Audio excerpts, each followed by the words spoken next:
All right, today I'm going to kind of bring you up to speed with the latest and greatest with BIOREM.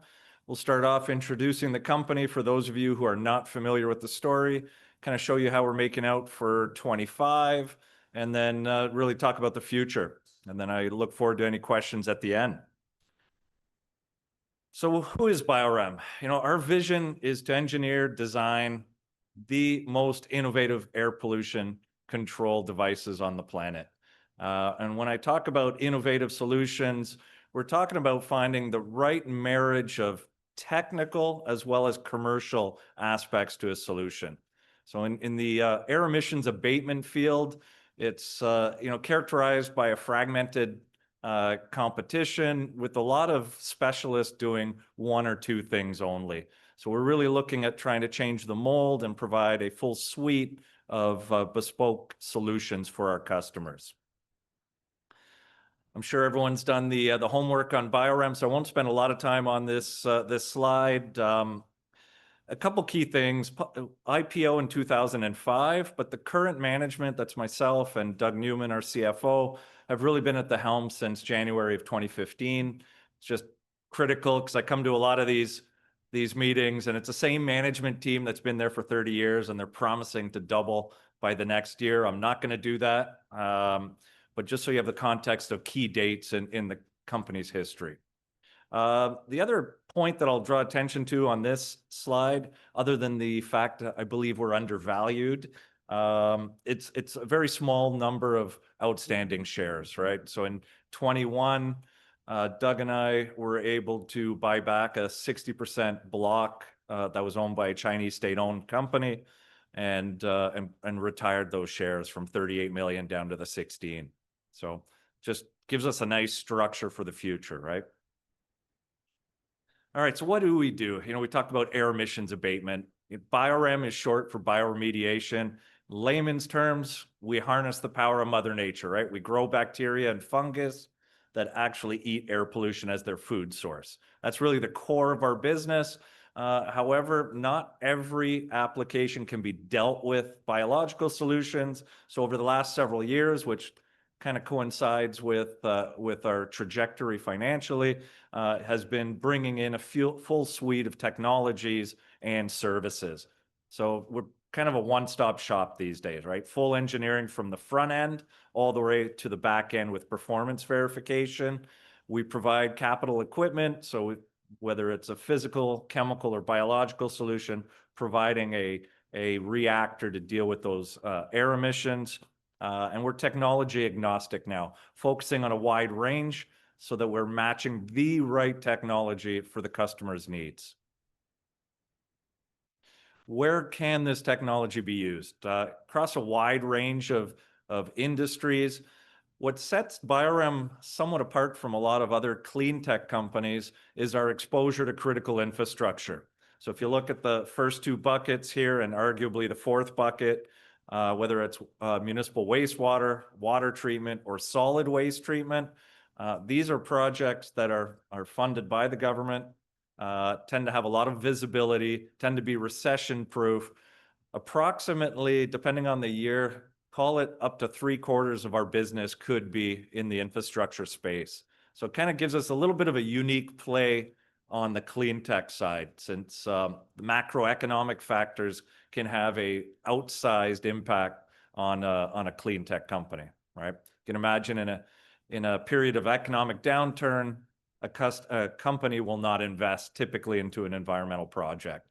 Whereas when you're dealing with infrastructure, people still need to put their recycling out on the curb. People still need to flush their toilets regardless of the macroeconomic conditions. So it's a unique play with BIOREM. Our technology, however, can be applied across a wide range of other applications, whether it be pet food, chemical production. We've gotten into food and beverage, agriculture, semiconductor, and even surface coating. So anything that's biodegradable, essentially we can design a reactor to deal with those emissions.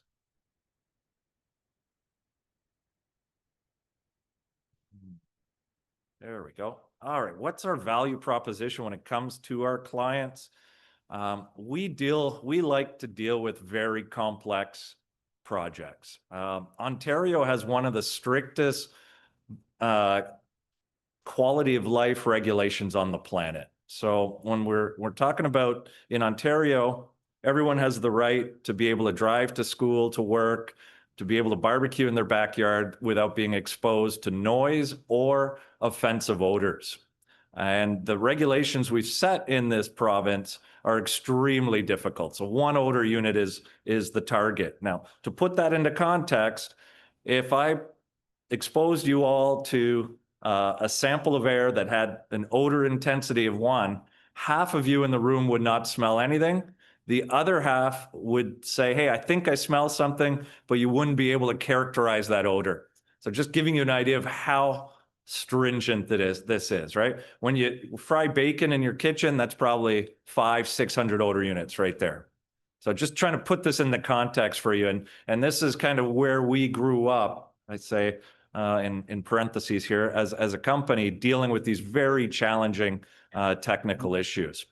And there's very few companies that excel and can back up their claims with actual data.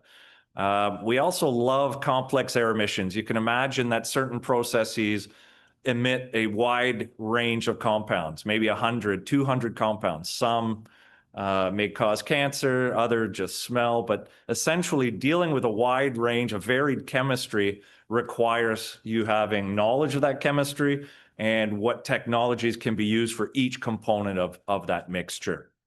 So that's another area where I think we really excel. And then being able to back this up with a guarantee. So also very important. So we love the challenging projects, and those tend coincidentally to be the most profitable projects for BIOREM. So that was a quick little recap of who we are and what we do. The next little segment just talks a bit about, hey, how are we doing financially this year? How does that look? For those of you who are familiar with the BIOREM story, our growth strategy was both organic and inorganic. Organic growth has been looking very good. We're on track for yet another year of continuous growth. As usual, this is back half loaded, right? So you can imagine on January 1st, everyone jumps out of bed. Everyone in the project is trying to get the project completed as quickly as they can. That's all the stakeholders, whether it's the client, the consultants, the regulators. Everyone wants to get this project done. It just takes time to realize. And just as we look at our numbers historically, it's always back half loaded. This year is not going to be any different from the previous 10 years. So expect to see Q3 and Q4 look better than the first half of the year. Definitely, it's the new products and services that are driving the growth, and I'll give you some stats on that shortly. How are we looking at from a sales, right? Sales drives revenue, which drives profits. Bookings year to date, and these are just estimates right now, but over 40 million, trending in the right direction, and our backlog breaking yet another historic record at over 70 million in hand. And just as a refresher, backlogs, orders in hand, we have a 99.999% retention rate. So it's not a matter of whether we're going to deliver the 70 million, it's when.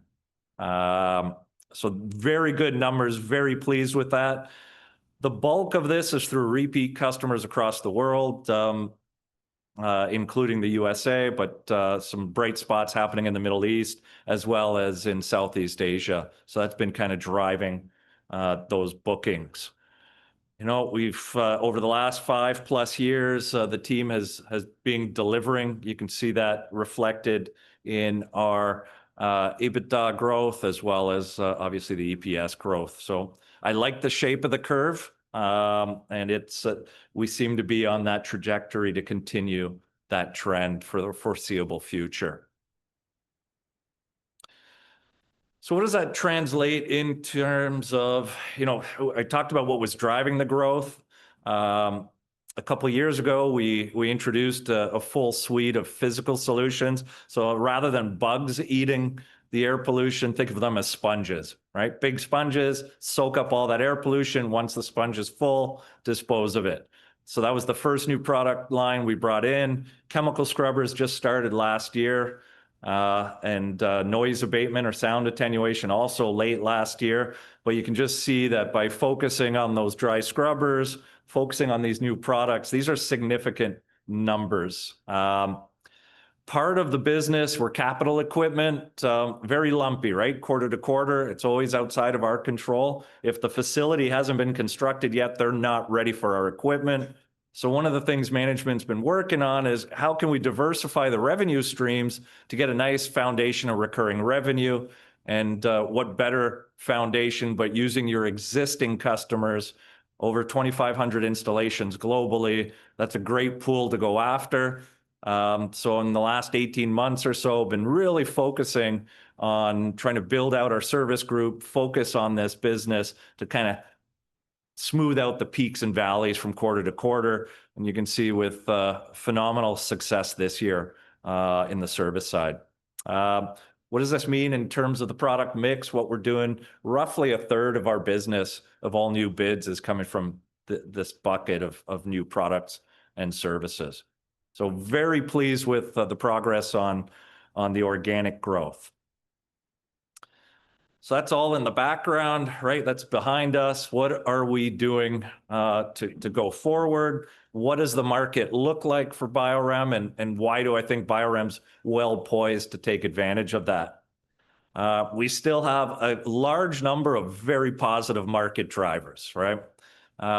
Immigration gets a bad rap these days. If south of the border, the border might actually be closed, but you're still having a lot of internal migration. Canada still has very high immigration from external sources, and we're still experiencing a lot of migration. So in the US, for instance, you've got large numbers leaving California, going to Texas.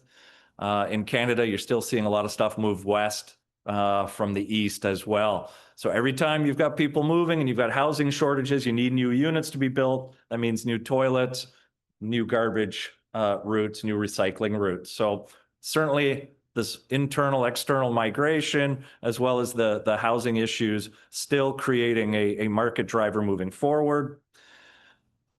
Looking at infrastructure, a lot of demand on infrastructure. So to deal with the capacity of new people moving into new areas, you need to expand those facilities. And certainly in Canada, we have a lot of installations that are quite old. In other jurisdictions, certain jurisdictions in the Middle East, a lot of the communities each have their own small wastewater treatment facility where there's a movement for scale of size and cost reduction to actually aggregate these smaller municipalities into massive, larger regional plants. So anytime you've got an upgrade occurring to an infrastructure, that creates a demand for air emissions abatement as well. Furthermore, on that side is the regulations. While air tends to be not as regulated, right? If it's odorless, it doesn't have any color, no one sees it, it takes years before those problems become apparent and get addressed. When you're dealing with water, people notice right away if the creek is blue or green, right? And so discharge limits continually to get more strict, and it's something that communities can witness right away. So as we see these discharge limits going down and these regs focusing on new components, you're seeing an investment in infrastructure to deal with that. And once again, that creates demand for our equipment.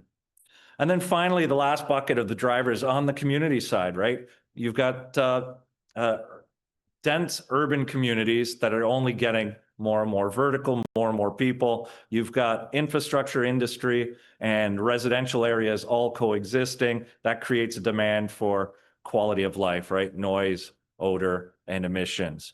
And then you're also having a higher public awareness of the rights, of the regulations, and awareness in a lot of communities also just taking a more holistic view and looking at lower carbon footprint solutions, where harnessing bacteria to do the work for us kind of fits all of those categories. So from a macroeconomic standpoint, we still see the same drivers, and we don't see any abatement at this current time for any of those drivers. In terms of overall markets, air pollution control or odor control, the numbers are still staying fairly consistent year over year as we look at various publications. I throw these numbers out very cautiously, not for you to focus on the actual large annual expenditure, but really about the potential for growth. So the addressable market in the US annually right now is roughly 1.1 billion. But that's across every industry, right? So, and about a third of that will be just on combustion sources from power plants, power generation. So, you know, you can kind of factor that down. BIOREM currently operates in a segment of that 1.1 that's probably between 2 and 300 million. Okay, so just to kind of put it in place. But what's also important to look at on these numbers is really at that growth rate. So if you look at North America, across all segments, you're looking at roughly a 6% growth rate. The municipal, the infrastructure segment's growing at a much faster rate because of all those macroeconomic factors. And that greater rate is probably getting close to the 10% annual growth rate, which lo and behold kind of coincides where BIOREM's growth rate currently is with the full range of products. So I focus more on the future potential in terms of the addressable market with what we have now and how that's just growing on its own. But I also look at the other parts of this pie as BIOREM grows and expands into other segments of what may be possible in the long term. But right now we're focused on that small piece of the pie as it's the lowest hanging fruit. And what are we going to do to achieve or to maximize these macroeconomic factors and this opportunity? We're staying with the same strategy we've employed for the last several years. It's kind of in two parts: organic, continue with the new product introductions. We've got a lot of ground still to cover with the noise abatement, with the chemical scrubbers, even with the dry scrubbers, still a lot of room to grow there. The service group expansion, like I said, we didn't have a fully dedicated structure within the organization to address that opportunity. This year, we've taken one of our senior project managers. He's transitioning to be the head of this new business unit, the service group. We've hired coordinators. We've hired field service people. So we hope that the investment in people and the strategy we're looking to execute in the service group will pay off in the coming periods. And it already has, with almost 10 million in sales this year, which is a significant chunk of our sales. We're also continuing on the organic side. We're investing in our sales, the next generation of sales managers. And we've brought two of our senior applications engineers that are quite personable, that we believe is the right way to go in terms of building out a technical sales team. So that almost doubles the size of the sales team. That'll pay off in the coming years. And then finally, the inorganic strategy, right? It's Doug and I are not here for financial engineering. You've heard me say this time and time again. Any transaction we do is going to be accretive and it's going to add value to the organization, right? We're not here about just bolting together some pieces that don't necessarily go together. We're disciplined. We're taking an approach to make sure that we get the right transaction completed and create that value. It's all across the board, whether it's technology, whether it's rolling up the competition, whether it's buying customers in new markets. Then I think on that slide, I will wrap up a few minutes early because we already have early takers for the questions. Okay, so you addressed at the beginning of the conversation that you had bought back 60% That's of correct. the shares, all right? So I would like to know is what price did you pay? So we paid, I think it was just rough 51 cents at the time. Oh my. Plus or minus a half cent. It's right in that area. This was a block. So when the company went public in 2005, a clean tech fund out of New York through Expansion Capital had a 60% block. 12 years later, they wanted out. They wanted to close this fund, wanted out. And at the time, management was looking at a lot of different options that we didn't believe in. We thought the company would do better. We found I was in China at the time setting up companies. We found a state-owned enterprise. It was supposed to be a strategic investment by them. They had hundreds of facilities. that they were going to use our systems on. We ended up doing 3. They never paid for it. It was a nightmare dealing with this for 4 or 5 years, and we were able to figure out a way to repurchase that 60% block, and then since that time we've been able to focus on what we do best. So that's kind of the trajectory of how that happened. We were trading at roughly 10-15 cents at the time. When I structured the deal with the Chinese, we did it at 34.5 cents. And then when we bought them back, it was roughly the 51 cents. I think overall it was a good deal for expansion. They got the best deal they could have gotten at the time. I think the Chinese state-owned company made some money off it. And I think it was fair value for BIOREM because certainly the share value has increased steadily since then. Thank you. Any other questions? Yes, sir. The market potential over $1 billion, right? Why not hire some Why are we not salespeople? bigger? Or Yeah, well, I think it's looking for business. yeah, that's a good question. I think sales in our industry take anywhere from 1 to 10 years, right? It's a very long sales cycle. You can imagine if you're building a $1 billion plant upgrade, it's going to take time for that cycle to happen. So it's a massive investment into a sales force until you see the results of that. So it's a fine balance of trying to do more with what we have and building out the team without negatively impacting the financial statements. But remember, got to be a little cautious with that billion because I'm only working, we're really operating in a 200 to 300 million. But I do want a bigger share of even that part of the pie. Yeah, you mentioned the stringent regulations in Ontario, but there's often a gap between regulation and enforcement. Enforcement, yeah. Can you tell us who is ready to pay to clean up Sarnia? That I can't answer. Very good observation on regulations and enforcement.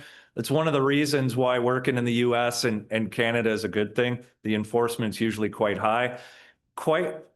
In many applications when it comes to infrastructure, even if there's no federal, state, or provincial regulations, the municipality will go above and beyond because they're the ones that have to deal with those issues. So from a North American perspective, on the infrastructure side, we're seeing that demand go regardless of the regulations and the enforcement.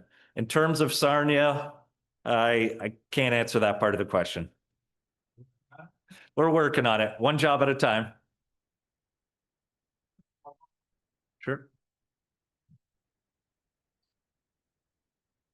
Thanks. Just a quick question on your M&A strategy. You talked about doing accretive transactions. You put up different TAMs there. Where are you focused right now, and what kind of opportunities are you looking at? Are they in similar markets or adjacencies? Both, all of the above. We operate in a bit of a niche market, right? And once again, I preface that part of the discussion by saying we don't want to do a deal for a deal's sake. So certainly something in the industry, adjacent to the industry. We're looking for, obviously, for it to be accretive, ideally. Also looking to have a good team, right? In this day and age, finding good people and skill sets, it's a challenge. So certainly looking for a company that has a lot of these elements. Doug and I have not been shy about looking at any good deal that's out there, but we really do want to be able to add value, share the culture with the management teams, and to be able to grow something from there. One of a fairly large swath of segment that we're looking at that makes a lot of strategic sense for BIOREM is anything being sold on these infrastructure projects, right? So whether I'm selling a biological system, whether I'm selling a chemical system, or I'm selling the noise abatement that could go with it, or at another part of the plant, the whole ecosystem's the same. From regulators to the consultants, to the end users, to the contractors, to the supply chains. So this becomes, anything within that vast realm becomes very cost effective for us to integrate and to gain market share. So certainly that would be an ideal focus, but after several years, Doug and I have looked at over 200 companies. We've made it to due diligence on a dozen, and there's not that many companies out there to look at, especially ones that are profitable. Okay, thank you. Any other questions? No, that's good. One more? Yeah, you can try one. Yeah.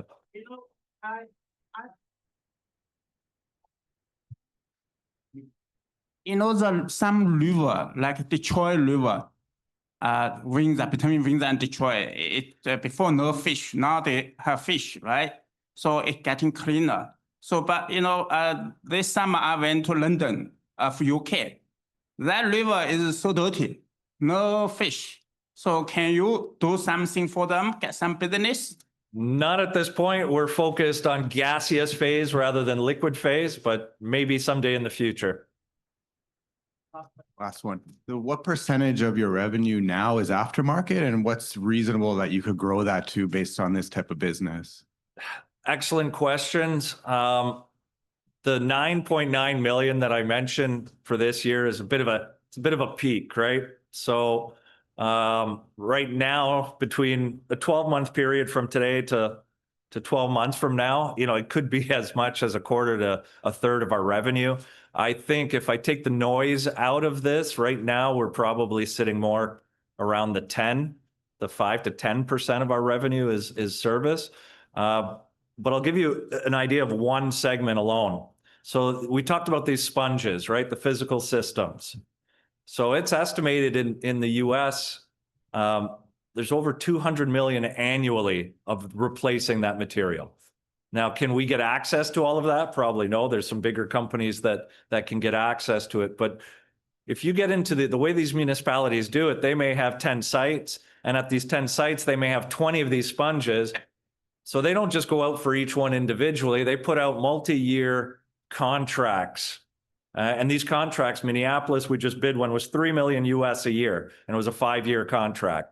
We won one. Our first one that we won was for Victoria in BC. It's $600,000 a year for 4 years, renewable after 4 years.